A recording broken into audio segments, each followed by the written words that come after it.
भीम के लगते जिगर आधे इधर आधे उधर। भीम के लगते जिगर आधे इधर आधे उधर। आधे इधर आधे उधर आधे इधर आधे उधर। भीम के लगते जिगर आधे इधर आधे उधर। फिर रहे ये दर बदर, फिर रहे ये दर बदर, आधे इधर आधे उधर। भीम के लगते जिगर आधे इधर आधे उधर।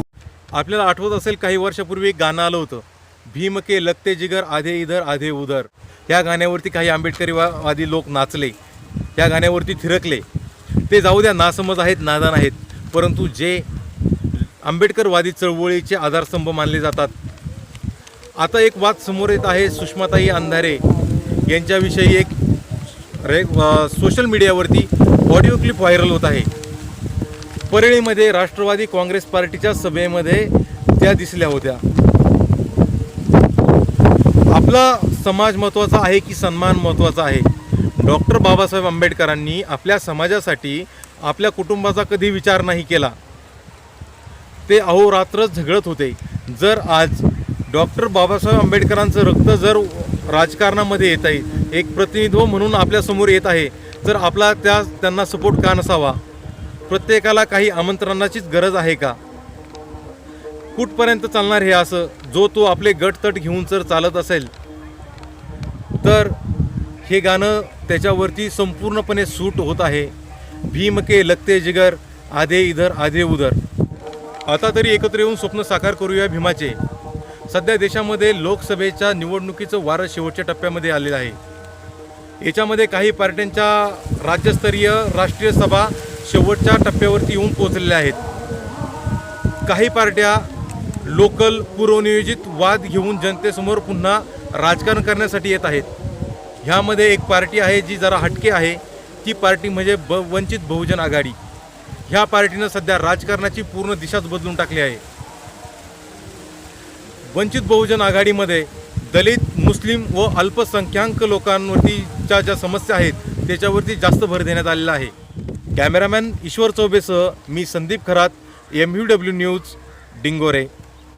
हॅलो साहेब, जय भीम. डॉक्टर जितीन वंजारे बोलते बीडवर. डॉक्टर नितीन वंजारे. हा बोला ना. जितीन वंजारे. हा, जितेन अंधारे. वंजारे डॉक्टर जितीन वंजारे, बीड. हा हा हा बोला बोला बोला. सॉरी बोला. काय नाही साहेब, तुम्हाला फोन लावला होता माग. बर. तुमचे विचार एवढे आम्ही ऐकतो, आम्ही एकदम हे आहेत, परंतु आम्हाला एक खंत वाटली मॅडम की तुम्ही कशाची? म्हणजे राष्ट्रवादीच्या स्टेजवर नसायला पाहिजे होतं असं एक लक्षात घ्या. ऐका. मी त्याच्यावर रिॲक्शन याच्यासाठी दिली नाही की कुठं शंभरा लोकांच्या नादाला लागावं म्हटलं. जेव्हा कधी माझ्याबद्दल दस्तूर खुद्द खासदार रामदास आठवले किंवा बाळासाहेब किंवा कवाडे बोलतील, मी त्याच्यावर उत्तर द्यावी म्हटलं. मी जाणीवपूर्वक या सगळ्यांवर उत्तर देणं टाळलं. अहो, माझा काय काँग्रेसमध्ये प्रवेश झालाय का? माझा काय राष्ट्रवादीत प्रवेश झालाय का? तो स्टेज एक गोष्ट, तर तो स्टेज होता महाआघाडीचा. बरोबर. आणि महाआघाडीच्या स्टेजवर तिथं गवई होते, तिथे खरात होते, तिथे कवाडे होते. ठीक आहे. दुसरी महत्वाची गोष्ट की आमचे लोकलचे संबंध असतात. मी मूळची परळीची राहणारी आहे. माझा भाऊ नगरपालिकेत काम करतो. आपली 10 वेळा इथं पोलीस स्टेशनला काम पडतात. त्यांनी त्याच्या आधी आम्हाला पंकजा मुंडेंनी सामुदायिक विवाह सोहळ्याच्या कार्यक्रमाला बोलावलं, मी त्याही कार्यक्रमाला होते. आमचं काय मत होतं माहिती? आंबेडकरी अभ्यासू आणि राज्यघटनेचा सगळ्यात जास्त अभ्यास असणारी एक आमची भगिनी, जेव्हा समजा आता बाळासाहेबांची जेव्हा सभा आहे समजा तेव्हा हे आहे, म्हणजे आमच्याला तुमचे एवढे विचार आवडतात. आज राज्यघटना काय आहे आणि काय नाही तळागाळापर्यंत पोहोचवण्याचं काम ताईसाहेब तुम्ही केलेलं आहे. मग आमच्याकडून अशी तुमच्याकडून अशी आमची अपेक्षा होती की बाबा तुम्ही आमच्या स्टेजला समजा सभेला ऐका मी काय म्हणते, तुम्ही नुसतं तुमच्या स्टेजवर नका, तुमच्या स्टेजवर तुम्ही बोलवा. तुम्ही तुमच्या स्टेजवर बोलवणार, मी तुम्हाला कशाला नाही म्हणेल. मला मी त्या भाषणातही क्लिअर केलं की बाबा मी काही तुमच्या राजकारणातली मुलगी नाही, मला काही तुमच्या राजकारणाशी घेणं देणं नाही. कुणाच्या स्टेजवर आलताना. आणि मी तर उलट लाख वेळा म्हटलं की माझी बाळासाहेबांची कुणी भेट घालून द्यावी. बरोबर. मी भारिप बहुजन महासंघाचा जिल्हा कोषाध्यक्ष आहे बीडचा. हो बाबा, मी तुमच्या सगळं प्रत्येक ठीक आहे. पोस्टचा समर्थन परंतु करतो. मला मी काय तुम्हाला म्हणायचंय, फोन प्रत्येकाने समजा असं आपण गृहीत धरू किंवा शरद पवारांनी जे केलं ते मुद्दाम जाणीवपूर्वक केलं असं आपण एका मिनिटासाठी गृहीत धरू, ठीक आहे. पण जर शरद पवारांसारखा एक माणूस जर सुषमा अंधारेसारख्या अत्यंत महाराष्ट्रातल्या एका चळवळीतल्या मिडल क्लास असणाऱ्या सामान्य मुलीला तिथे बोलावत आहे स्टेजवर, तर हीच गोष्ट भारिप बहुजन महासंघ किंवा वंचित आघाडीतला कुणीही नेता का करत नाही? बोलवावं त्यांनी. आम्ही नाही आलं तर मग पुन्हा आम्हाला दोष द्यावा, का बोलावलं जात नाही? इनफॅक्ट आमचं असं म्हणणं आहे की बघा, तुम्ही नुसतं समजा सुषमा अंधारे स्टेजवर गेली म्हणून एवढा गजब करताय. संपूर्ण हयात राष्ट्रवादीत घालवलेले लक्ष्मण माने आहेत ना तुमच्या सोबत, त्याच्याबद्दल काय बोलणार आहात तुम्ही? काय बोलणार आहात त्याच्यावरती तुम्ही? नाही, मला ते नाही म्हणायचं. आता सध्या ऐकायचं राजकारणामध्ये सध्या बाळासाहेब आंबेडकर आतापर्यंत दलित चळवळीला असा चेहरा नव्हता, हे तुम्हालाही माहिती आहे. दलित चळवळी आतापर्यंत कशा कुठे संपवल्यात हे तुम्हाला माहिती आहे. आणि तुमच्या भाषणात सुद्धा आहे वैयक्तिक की बाबा दलित चळवळी आतापर्यंत तुमचं स्वतःचं भाष्य आहे की आंबेडकरी चळवळीला बाबासाहेब आंबेडकरांनंतर कुठं दिशा आणि दशा दिसत नाहीये, दिशा दिसत नाही. असं असताना तुम्ही एवढं कांशीरामांनी ती दिशा दिली हे आम्ही मान्य करतो आणि हे आम्ही लाख ठिकाणी म्हणतो की बाबासाहेबांच्या नंतर जर ते कंट्रीब्युशन आम्हाला कोणाच्या रूपात दिसतं तर ते मान्यवर कांशीरामजींच्या रूपात दिसतं. हे आम्ही कांशीरामजींच्या त्यांची हयात संपली. आता त्याच्यानंतर तुम्हाला असं दिसत नाही का की बाळासाहेबांच्या माध्यमातून बाबासाहेबांची चळवळ जिवंत आपण ठेवू शकतो? असं दिसत नाही का? असं मला तुम्हाला एक करूया आपण तशी अपेक्षा करूया. आमची अशी म्हणजे भोळ्या बाबड्या जनतेची आमची अशी अपेक्षा आहे की आमच्या भगिनींनी आमच्या सोबत यावं, आमच्या सोबत राहावं. राष्ट्रवादीवरती शरद पवारांवरती तुम्ही एकदम तुफान हे एकदम भाष्य केलेलं आहे. नामांतराची ती मतं माझी अजूनही आहेत, ती मतं बदलणार नाहीत. एखाद्या आम्हाला धक्का बसला, अक्षरशः शपथ सांगतो त्या धक्का बसला की मॅडम तुम्ही म्हणजे ऐका तुम्हाला धक्का बसायचं काय कारण आहे? धक्का कधी बसावा जर मी राष्ट्रवादीत किंवा काँग्रेसमध्ये प्रवेश केला तर? तुम्हाला धक्का कधी बसावा जर मी महाआघाडीमध्ये प्रवेश केला तर? मी एखाद्या स्टेजवर जाणं, युवा संसदच्या दिवशी मी आणि नीलमताई गोरे एका स्टेजवर होतो म्हणजे काय प्रवेश केला का? माझ्या वाढदिवसाच्या दिवशी स्टेजवर माझ्यासोबत एका बाजूला आमदार शिवसेनेचे आमदार शिरसाट आणि दुसऱ्या बाजूला याचे MIMचे आमदार इम्तियाज जलील होते. म्हणजे मी शिवसेनेत किंवा मी MIM मध्ये गेले का? तसं नाही म्हणायचं. ऐका ना, स्टेजवर जाणे. सुषमाताई अंधारे हे एक माणूस नाहीये. सुषमाताई अंधारे म्हणजे आमच्यासारख्या युवा दिलांचं एकदम हृदयस्थान झालेलं आहे. आणि सुषमाताई अंधारे हे एक वैचारिक व्यक्तिमत्व आहे. म्हणजे असं दुसऱ्याकडून चूक होणं ऐका एक साधारण गोष्ट आहे, परंतु विचारवंताकडून चूक होणं हे आम्हाला अपेक्षित नाही. आता बोलून झालं? आता बोलू आता कृपा करून 2 मिनिटं त्याच्यात व्यत्यय करू नका. मुद्दा क्रमांक 1, तो स्टेज राष्ट्रवादीचा नव्हता. तो स्टेज होता महाआघाडीचा आणि त्या स्टेजवर इतरही नेते होते. मुद्दा क्रमांक 2, स्थानिकचे संबंध सांभाळताना आदल्या दिवशीच्या सामुदायिक विवाह सोहळ्याला सुद्धा मी उपस्थिती लावली होती, कारण तिथे आमची काही लग्न होती आमच्या संबंधातली. तर तो भाजपचा कार्यक्रम असला तरी तिथे जाणं भाग आहे. आणि त्यामुळे राष्ट्रवादीचा कार्यक्रम असेल तर त्यांच्या स्टेजवर आम्हाला जाणं भाग. आमचे स्थानिकचे संबंध आहेत. याचा अर्थ असा होत नाही की माझी काँग्रेस राष्ट्रवादीबद्दल वर्षानुवर्ष मांडलेली मतं बदलतायत, अजिबात नाही. ती मतं कॉन्स्टंट तीच राहणार आहेत, ती बदलणार नाहीत. ठीक आहे. मुद्दा क्रमांक 3, सगळ्यात महत्वाची गोष्ट, तुम्ही आमच्या स्टेजवर का आला नाहीत?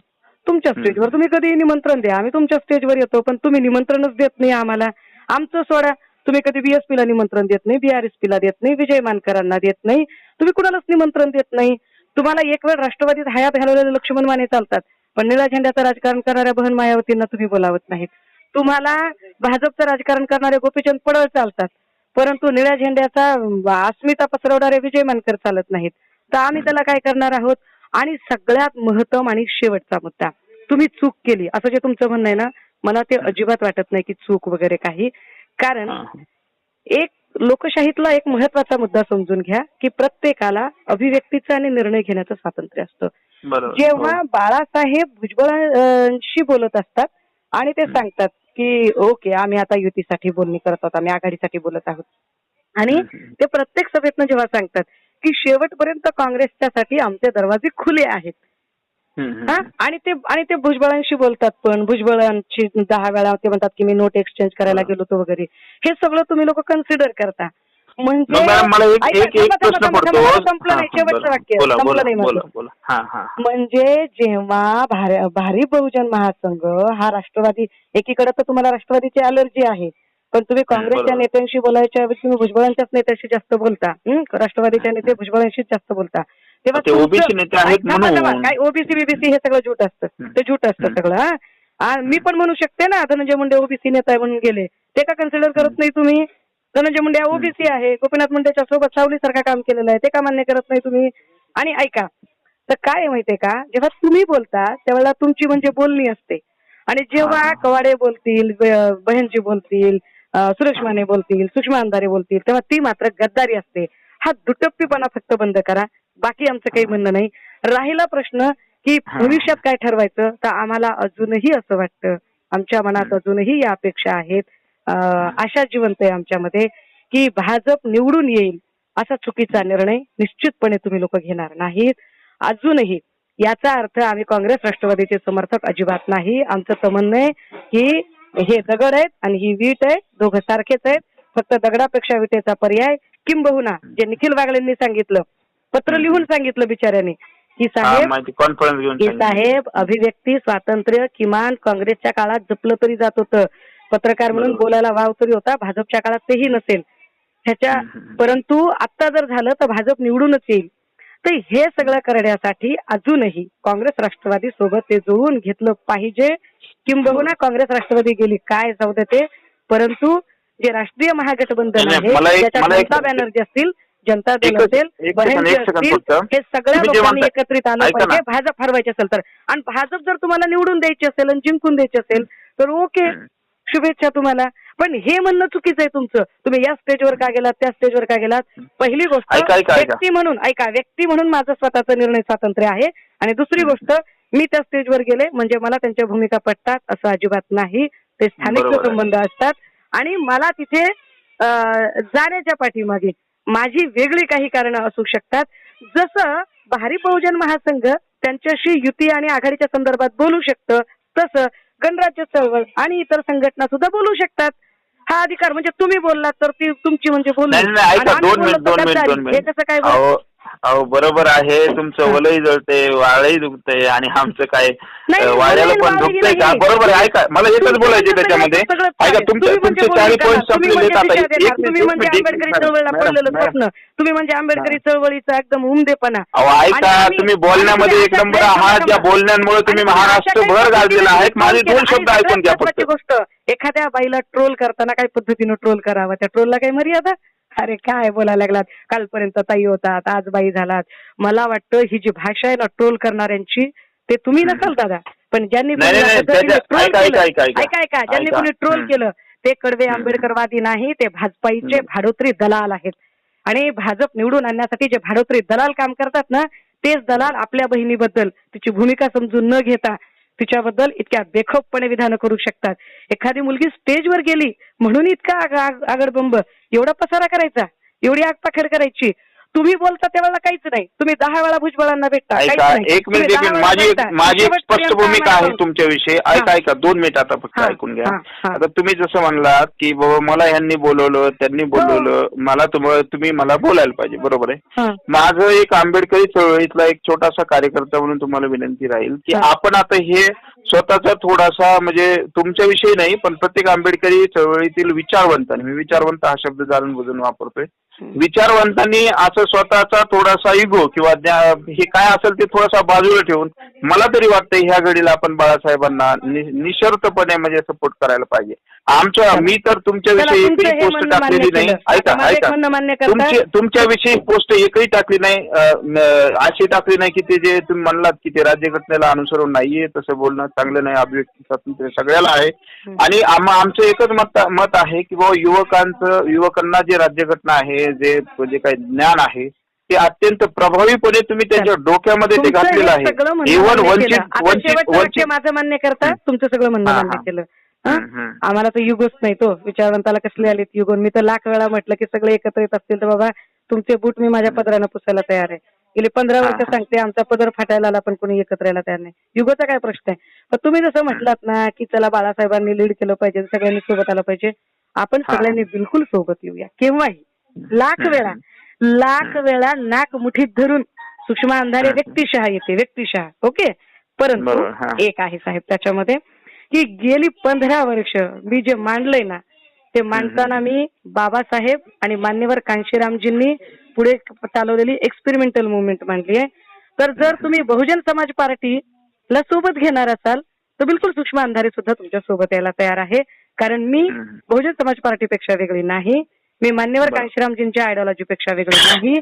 तुम्ही केव्हाही जर तुम्हाला राष्ट्रवादीत काम करणारे लक्ष्मण माने चालत असतील आणि भाजपमध्ये काम करणारा गोपीचंद पडळकर चालत असेल तर तुम्हाला बहनजींची अलर्जी असण्याचं काहीच कारण नाही. तुम्ही बहनजींना घ्या, विजय मानकरांना घ्या आणि मला सांगा सुषमाताई तुम्ही फक्त सतरंजा उचलायच्या, स्टेजवर सुद्धा बोलायचं नाही, आम्ही बिलकुल ते काम करू.